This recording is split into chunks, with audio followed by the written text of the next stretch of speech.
Yelling seems to work, doesn't it? When parents raise their voices, children often stop what they're doing. They freeze in their tracks.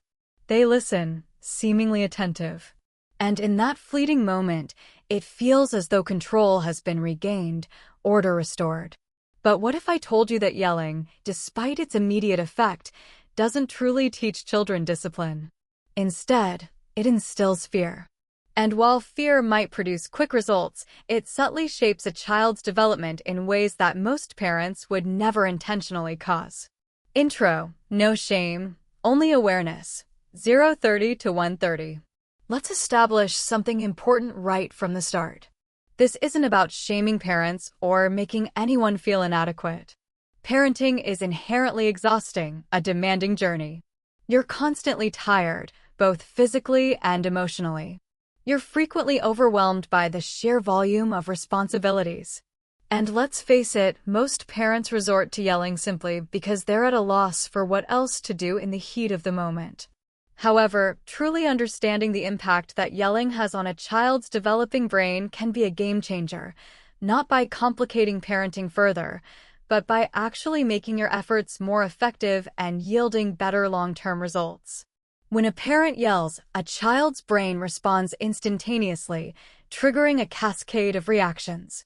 The amygdala, that primal part of the brain responsible for processing fear and ensuring survival, immediately takes over, hijacking other functions. Heart rate accelerates. Breathing becomes shallow and rapid. Muscles tense, preparing for potential danger. In this heightened state of alert, the child's nervous system isn't receptive to learning or processing information. It's solely focused on surviving the perceived threat. That's precisely why yelling appears to work so quickly. Fear effectively shuts down unwanted behavior in its tracks. The child complies, not because they genuinely understand the reasoning behind the correction, but because their body perceives an immediate danger and reacts accordingly. Here's a crucial aspect that most parents aren't aware of. When the fear response is activated, the prefrontal cortex, the brain's center for higher-level thinking, essentially goes offline. This vital area of the brain is responsible for reasoning and logical thought, impulse control and self-regulation, empathy and understanding others' perspectives, and sound decision-making. So, while yelling might temporarily stop the undesirable behavior, it simultaneously hinders the child's ability to learn from the experience. The child doesn't gain insight into what they should do differently in the future. Instead, they internalize a single, powerful message. When I make a mistake, I am not safe, I am in danger. Over time, frequent exposure to yelling can have a profound impact on the developing architecture of a child's nervous system.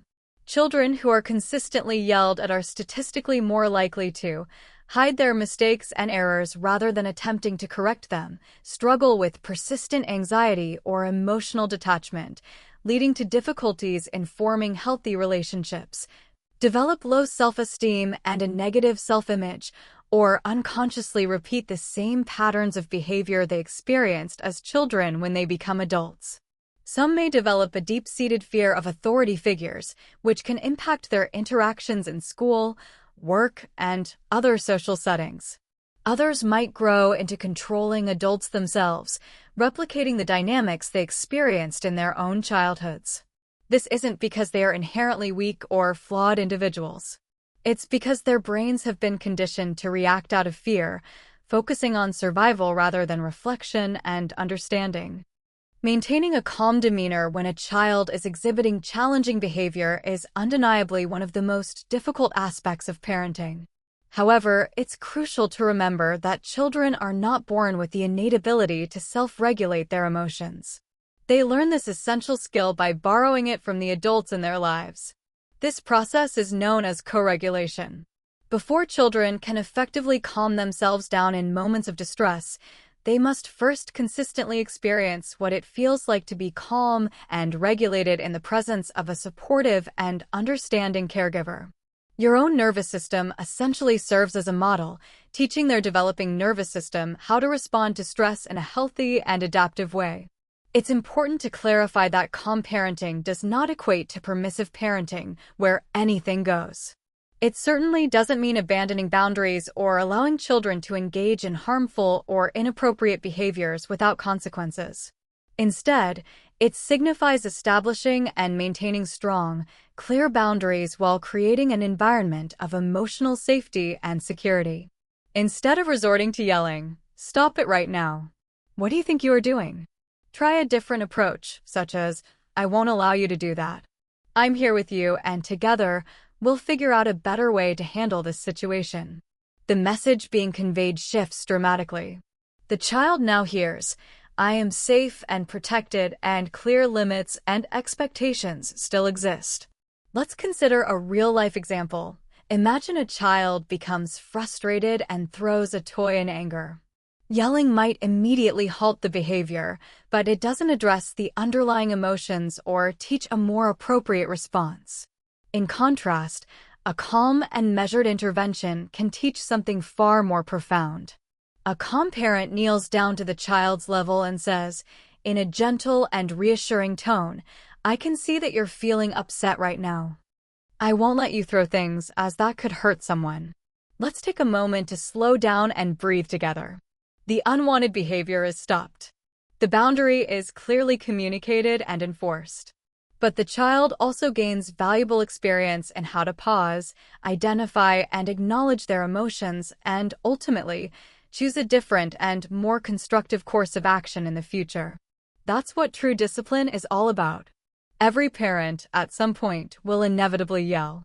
And that single instance of yelling won't irreparably damage a child. What truly matters is what happens in the aftermath. Repairing the relationship is incredibly powerful. A simple and sincere apology, such as, "I'm so sorry that I yelled. I was feeling overwhelmed and stressed. That wasn't your fault, and I shouldn't have reacted that way." This teaches invaluable lessons about accountability, emotional responsibility, and the importance of rebuilding trust after a misstep. Children don't need perfect parents who never make mistakes.